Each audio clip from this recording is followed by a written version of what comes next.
Hello दोस्तों, कैसे हैं आप लोग। स्वागत है एग्जाम ब्रदर्स में। तो आज हम लोग जानेंगे चतुर्भुज का क्षेत्रफल कैसे निकाला जाता है। निर्देशांक ज्यामिति में चतुर्भुज का क्षेत्रफल सुलेश फार्मूला से निकाला जाता है, लेकिन यहाँ पर हमें सुलेश फार्मूला के बारे में नहीं पढ़ना है बाबू। तो हम लोग क्या करेंगे, सबसे पहले चतुर्भुज को हम लोग दो हिस्से में बांटेंगे। जैसे मान लीजिए हमारा चतुर्भुज है ABCD, ठीक है ना। तो अगर हम इसे दो हिस्से में अगर बांट देंगे, अगर हम एक विकर्ण ले लेंगे बाबू AC, क्या विकर्ण लेंगे, AC अगर विकर्ण लेंगे तो आप यहाँ देख सकते हैं कि आपका ये जो चतुर्भुज है ये दो त्रिभुजों में बंट जाएगा, ठीक है ना। तो त्रिभुज में अगर बंट जाएगा तो आपको मालूम है कि त्रिभुज का क्षेत्रफल निकालने का फॉर्मूला हमें मालूम है बाबू, ठीक है ना।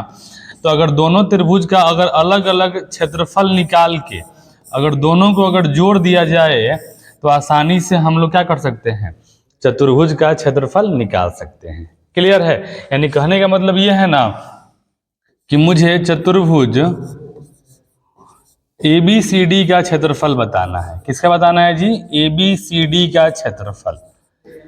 तो ABCD का क्षेत्रफल बताने के लिए आपको क्या करना पड़ेगा, सबसे पहले त्रिभुज ABC का क्षेत्रफल निकालना पड़ेगा। यानी त्रिभुज ABC का क्षेत्रफल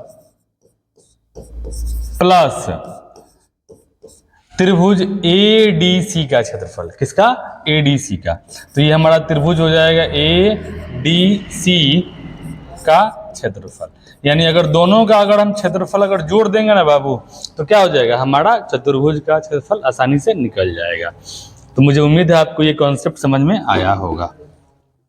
चलिए, तो इस पर आधारित मैंने एक क्वेश्चन लिया हुआ है। देखिए क्वेश्चन हमारा क्या है, कह रहा है कि यदि चतुर्भुज के शीर्ष 1 1 4 1, ठीक है, 4 3 और 1 3 है, तो चतुर्भुज का क्षेत्रफल ज्ञात करें। तो सबसे पहले हम क्या करेंगे बाबू, एक चतुर्भुज लेंगे।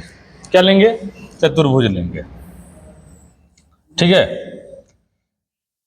हाँ, एक चतुर्भुज लेंगे और फिर क्या करेंगे, चारों भुजाएं यहाँ पर हम लोग क्या करेंगे, चारों भुजाओं का नाम रखेंगे। देखिए पहला आपका हो गया चारों शीर्ष 1 1, दूसरा हमारा हो जाएगा B हो जाएगा बाबू क्या, 4 1, B हो जाएगा 4 1, और C हमारा बताइए क्या है जी, C है 4 3, और D का नियामक है बाबू बताओ 1 3, क्या है जी 1 3। क्लियर है। तो सबसे पहले हम यहाँ पे क्या करेंगे कि एक लेंगे विकर्ण, ठीक है ना। विकर्ण हम इसमें AC लेते हैं, ठीक है। विकर्ण AC लेने से क्या हो गया, ये आपका दो त्रिभुजों में विभाजित हो गया। तो यहां लिखेंगे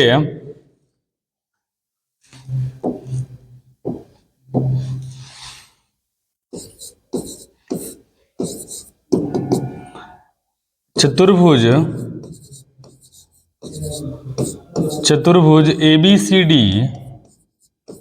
ABCD में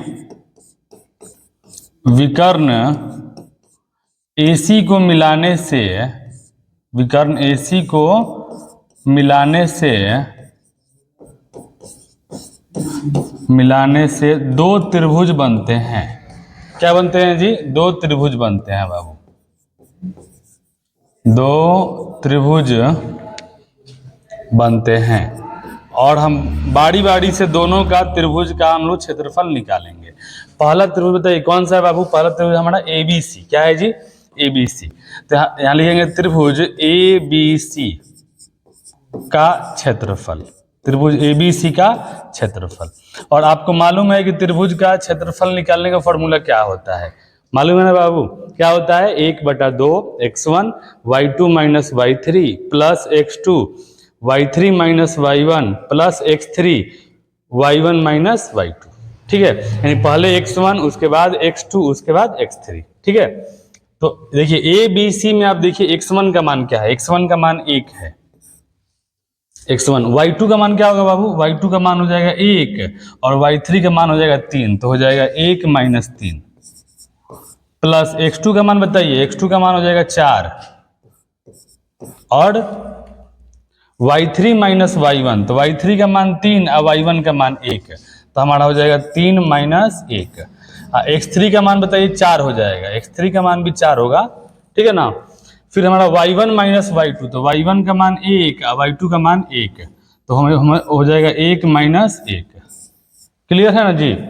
अब देखिए इसको सॉल्व करते हैं, हो जाएगा 1/2, ये 1 गुने 3 में से 1 गया -2, प्लस 4 गुने 3 में से 1 गया 2।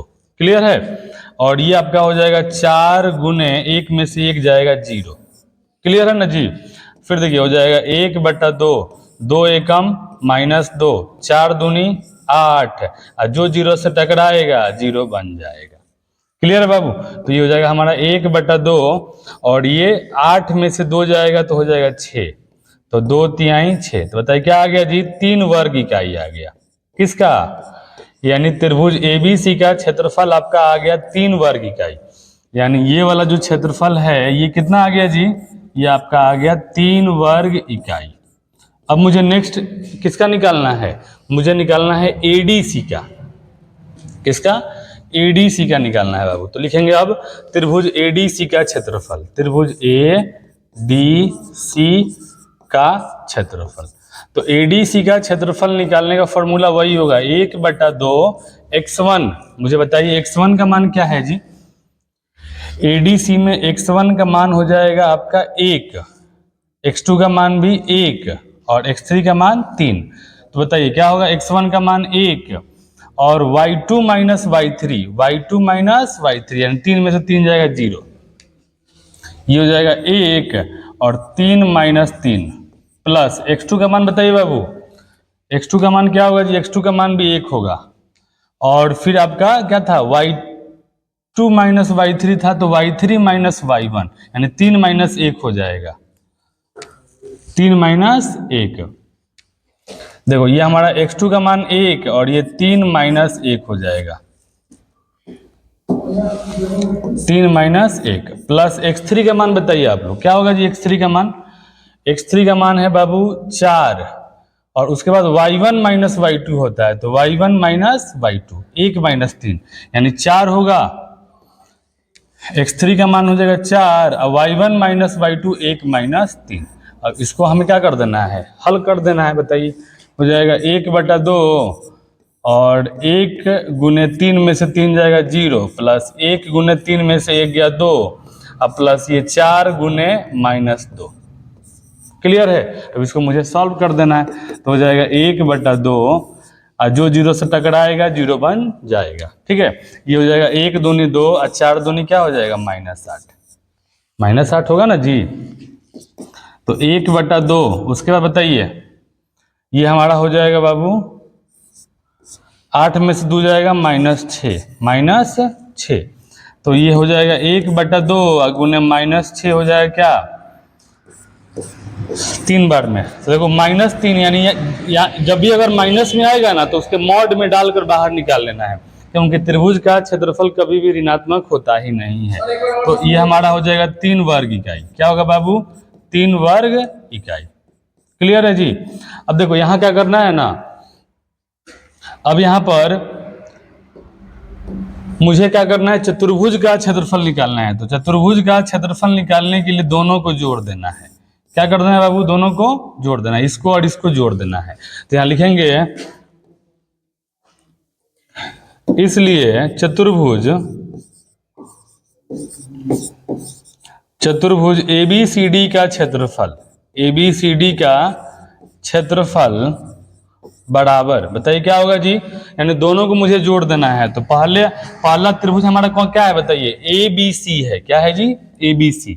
तो यहां लिखेंगे त्रिभुज ABC का क्षेत्रफल, त्रिभुज ABC का क्षेत्रफल प्लस त्रिभुज, दूसरा त्रिभुज बताइए, दूसरा त्रिभुज है ADC। क्या है जी, ADC। तो त्रिभुज ADC का क्षेत्रफल। क्लियर है। अब आप यहां देख सकते हैं दोनों का क्षेत्रफल हमें मालूम है बाबू।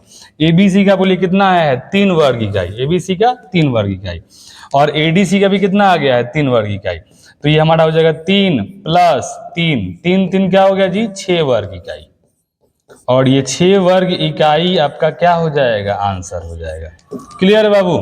और ये क्वेश्चन आपके एग्जाम के पॉइंट ऑफ व्यू से बहुत इंपॉर्टेंट है। ठीक है, ये क्वेश्चन आपको देखने को एग्जाम में मिलता है। अगर ये क्वेश्चन अगर आ गया ना तो कितने नंबर का आएगा? ये क्वेश्चन एग्जाम में आएगा बाबू 5 नंबर का। और ऐसे ही आपको क्या करना है कि चतुर्भुज के एक चतुर्भुज बना लेना है, चारों के शीर्ष को दिखा देना है और एक विकर्ण ले लेना है और चतुर्भुज को 2 हिस्से में बांट देना है, 2 त्रिभुज में, और दोनों का अलग अलग त्रिभुज का क्षेत्रफल निकाल कर दोनों को जोड़ दीजिए, चतुर्भुज का क्षेत्रफल आसानी से निकल जाएगा। मुझे उम्मीद है आपको वीडियो अच्छा लगा होगा।